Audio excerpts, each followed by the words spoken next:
Justin and I had been together for 10 years, married for 6. I'd been with him for my whole adult life. We'd been dating since I was 17 and he was 18. I always thought he was my soulmate, the man I wanted to grow old with. Turns out I was wrong. I was devastated when I found out. Yes, Justin had been staying out later than usual, and his explanations were usually flimsy at best. I'm not stupid. I had my suspicions, but I think I just really didn't want to come to terms with the fact that my husband was seeing another woman. Honestly, I might have gone years without discovering the truth, but Justin got sloppy. "Welcome home, honey. Fun night out with the guys after work again?" "Uh-huh," Justin grumbled, brushing past me. "I made dinner if you're hungry. Beef tips and rice. I know it's one of your favorites." "I ate at the bar. I'm going to bed," he muttered, steadying himself against the wall, before woozily clomping up the stairs. My heart sank. Nights like those were becoming more and more frequent. I love my husband. All I wanted was to spend a little quality time with him after a long day at work. But he couldn't even spare me a few minutes. I glanced up at him as he lumbered up the steps, a tear trickling down my cheek. In an instant, any sadness that I felt was replaced with burning rage. Because when Justin passed underneath the overhead light, I saw what appeared to be a hickey on the side of his neck. A cocktail of emotions swirled within me. Despair, resentment, betrayal. They all hit me like a ton of bricks. I was stunned. I didn't know what to do. I mean, who would? The man I had been head over heels for all that time had stabbed me in the back. I was in disbelief. I stumbled to the kitchen, pulling out a chair, before I could collapse. I stared into space, trying to make sense of what I'd seen. I sat there for a long time, deep in thought. After a while, I felt numb, like my entire personality had been flushed down the drain, leaving nothing but an empty husk. Then a thought flashed across my mind. I'd been mistaken. That had to be it. Just a mere trick of the light. It was a pretty dimly lit hallway after all. Whatever the case, I had to know. I tiptoed upstairs, abandoning my dinner. I crept up to our room as quiet as a church mouse, before lightly pushing open the bedroom door. Justin was fast asleep. I didn't waste any time. I rushed across the room, careful to avoid any squeaky floorboards, and I inspected Justin's neck. His snores grew louder as I approached. He always was a heavy sleeper. I cursed when I got a closer look. Justin was sleeping on his side, and I was not going to try to roll him over. I glanced around, searching for anything that might provide concrete evidence. My eyes fell to the bedside table. Bingo. I snatched Justin's phone from his charger. I held my breath as I pressed his meaty thumb onto the screen to unlock it. I grinned, feeling a rush of exhilaration as I achieved my goal.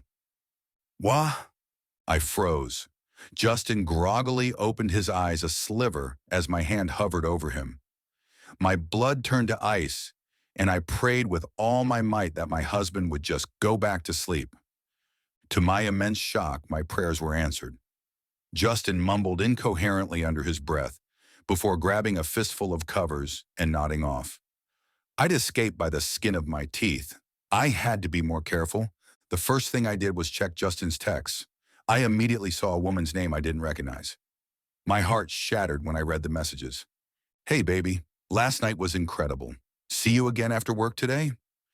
"You're damn right. I wish you never had to leave.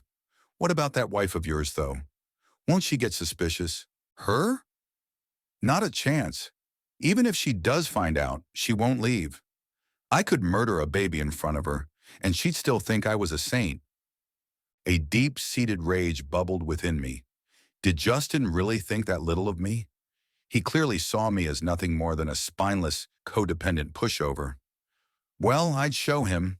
I screenshotted the evidence, scrolling through dozens of nude photos that I hadn't taken, and sent everything to my number. I deleted any proof of my snooping, then replaced Justin's phone on the charger. I stormed out of the room, grabbing my keys as I went.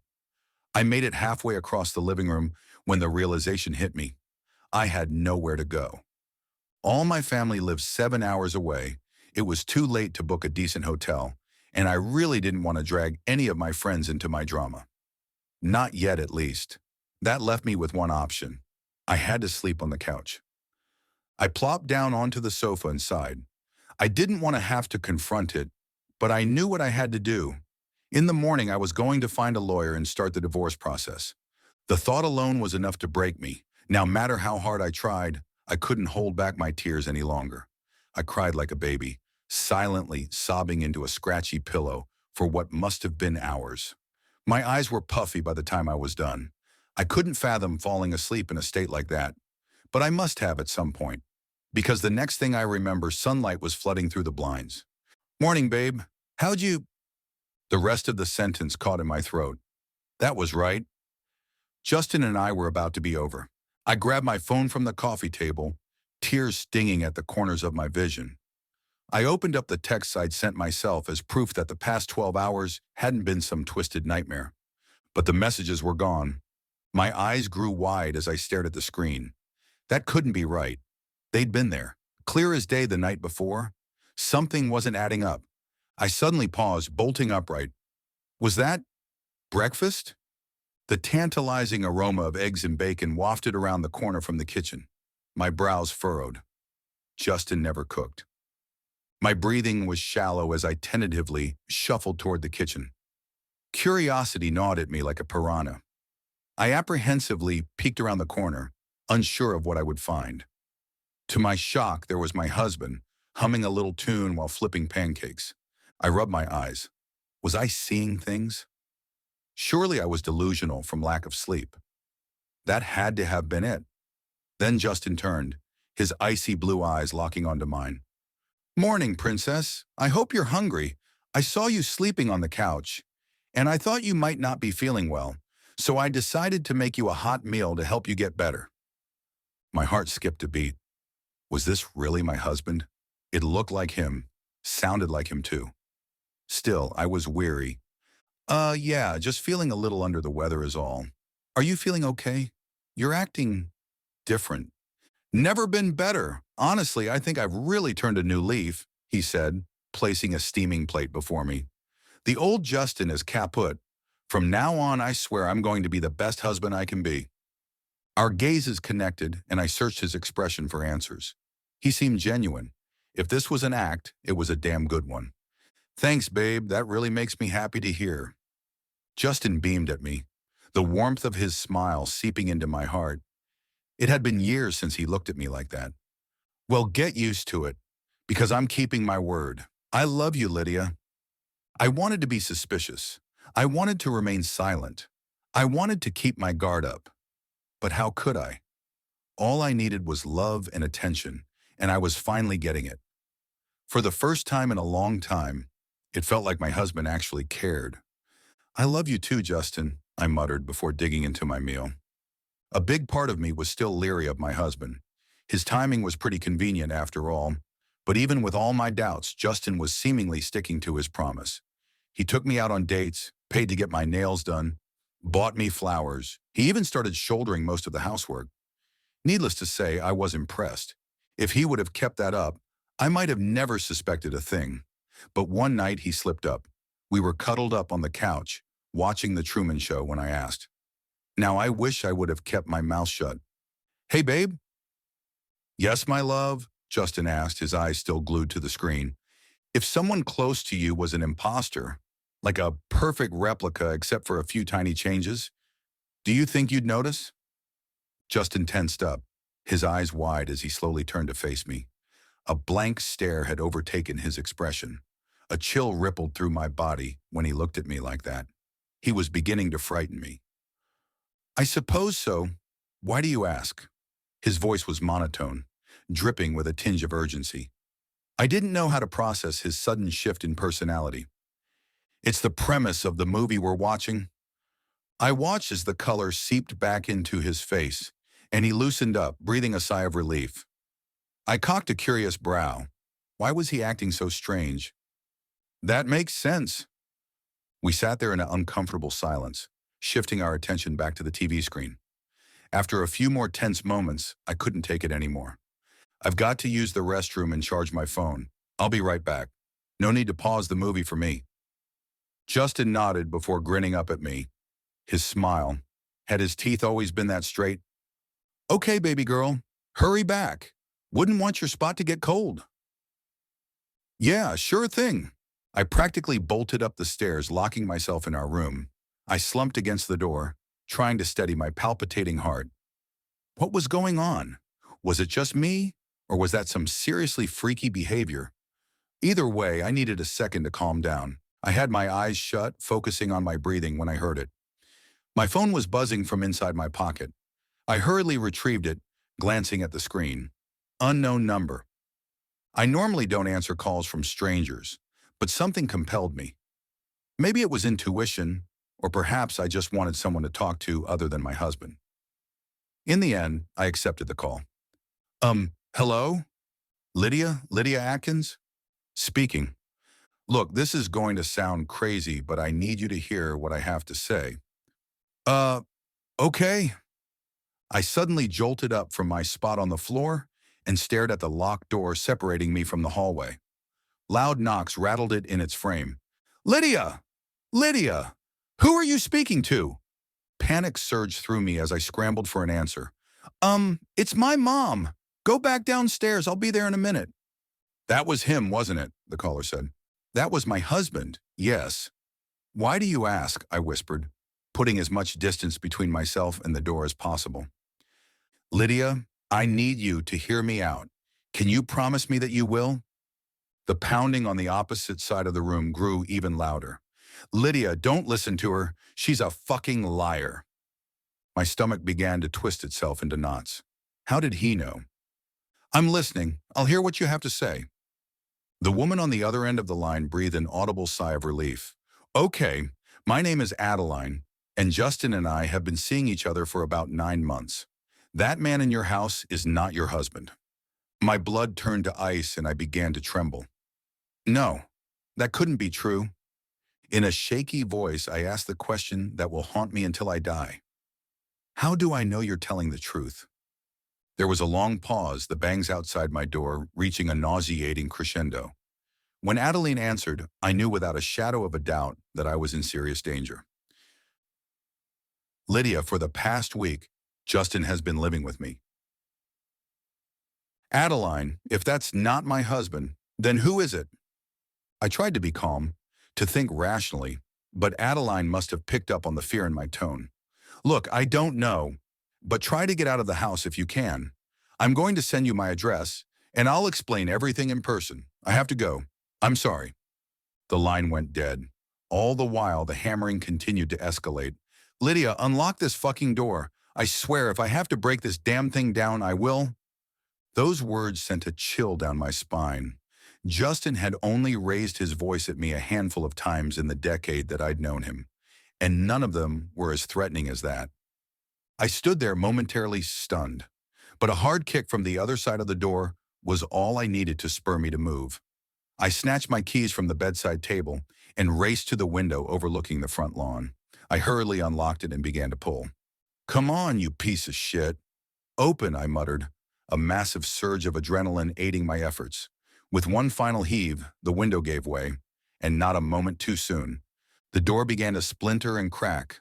A few more hearty blows and it was done for. I didn't have any time to waste. I punched out the screen, watching it tumble onto the shingles below. I took a deep breath before hoisting myself onto the roof. I had one leg out the window when it happened.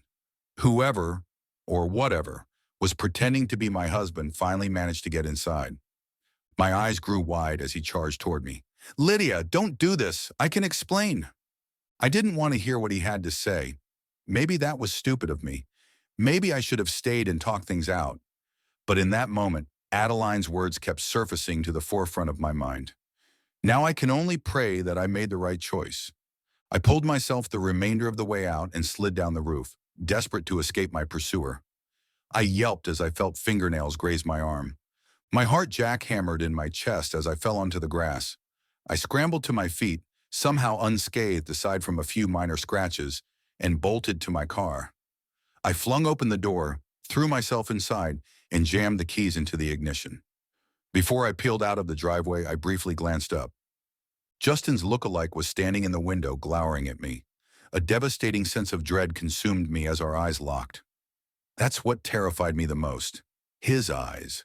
They were burning with rage, but something about them felt wrong. In fact, his entire face looked off, like he was trying to express an intense emotion, but he didn't quite know how. That instantly destroyed any qualms I had about leaving. I slammed the car into reverse and floored it. I briefly looked back as I sped away, and my stomach twisted itself into knots when I did. The window was empty. I was a wreck the whole way to Adeline's. An overwhelming flood of confusion, resentment, and fear swirled within me as the realization sank in. Justin really had cheated on me. And on top of that, he was leaving me for his mistress. It was all too much to process. I flew down the empty streets, tears trickling down my face. How did this happen? Why me? Why couldn't I have normal marital problems, like leaving the milk out or arguing over whose turn it was to do the dishes? I didn't ask for any of this. It wasn't fair. Fortunately, I didn't have much time to think about it. Thanks to my erratic driving, I made it to Adeline's place, if you could even call it that, in 10 minutes flat. I quickly parked beside the curb and stepped out. I gazed in bewilderment at the rundown shack as I made my way to the door. The house was tiny compared to ours. Faded yellow paint peeled off the exterior. The shutters clung on for dear life, and empty beer bottles littered the front lawn. I'd be lying if I said it didn't give me a little glint of satisfaction. I took a deep breath as I approached the door. Was I really going through with this? How did I know that Adeline was even telling the truth? Maybe I shouldn't have come. Before I had a chance to mull over any of those thoughts, the door swung open. A young woman, at least 5 years younger than me, stood in the doorway. As much as it pains me to admit it, she was beautiful. Long blonde hair flowed down to her waist, and ocean blue eyes stared into mine. She was a stark contrast to me in every way. "Lydia, come in!" Smack. I slapped Adeline hard across the face, leaving an angry red imprint on her cheek. "Sorry, knee-jerk reaction." She nodded, staring down at her feet. "No, I deserve that. Come in. We've got a lot to talk about." I obliged, following her lead. The inside of the home wasn't much better than the outside. Empty takeout containers were strewn about the floor, the carpet was stained with God knows what, and the whole place smelled like cigarette smoke. It took everything in me not to throw up. Adeline rushed to the couch, brushing away some stale potato chips from one of the cushions. "Sorry about the mess. You can have a seat if you want." One glance at that food-crusted sofa, and I instantly knew my answer. Thanks, but I think I'll stand." "If you say so," Adeline shrugged, claiming the spot for herself. "I guess I've got some explaining to do, huh?" "You sure fucking do." Adeline again shifted her gaze to the floor, before meeting my stare. "Look, I'm really sorry about Justin. I'm not going to sit here and try to make up some half-assed excuse. I'm a terrible person." I folded my arms across my chest. "You're not wrong. Is he here right now?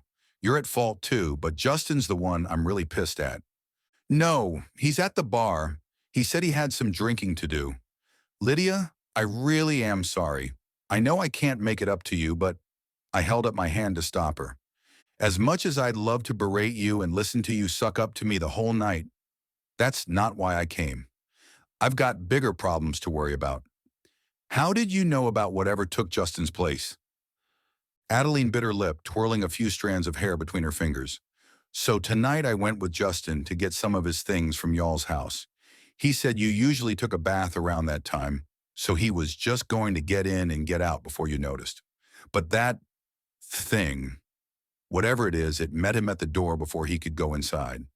I saw them arguing, then Justin walked back to the truck, pale as a ghost. He dropped me back off here without a single word.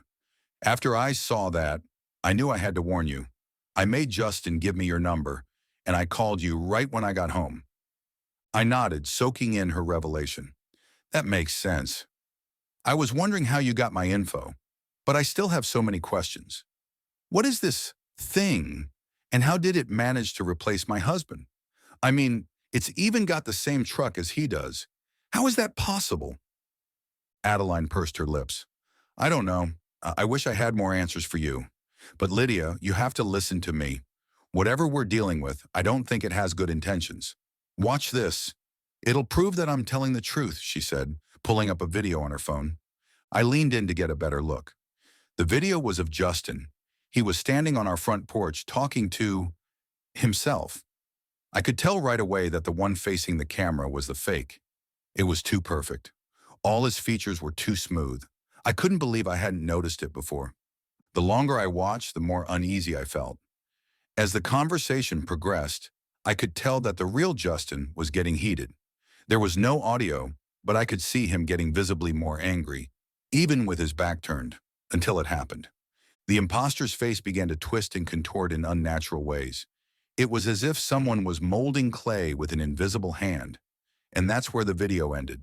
The sight of it disturbed me on a primal level. My stomach churned and my head began to spin. I seriously thought I was going to be sick. That's why I had to tell you. I couldn't just sit by and let that monster hurt you. A loud pounding against the front door cut Adeline off. Lydia! Lydia, are you in there? I just want to talk. Adeline and I shared a terrified glance. This couldn't be happening. How had he tracked me down? Follow me, I'll take you out the back. You parked on the street, right? Adeline whispered, leaping from the couch. Yeah, but how do I get around him? Won't he catch me if I make a break for it? Adeline met my gaze, a fiery determination gleaming in her eyes. I'll distract him. It's the least I can do. Good luck, she said, ushering me outside. The door clicked shut before I had a chance to thank her. I closed my eyes, took a deep breath, and without giving myself time to freak out, I raced to my car.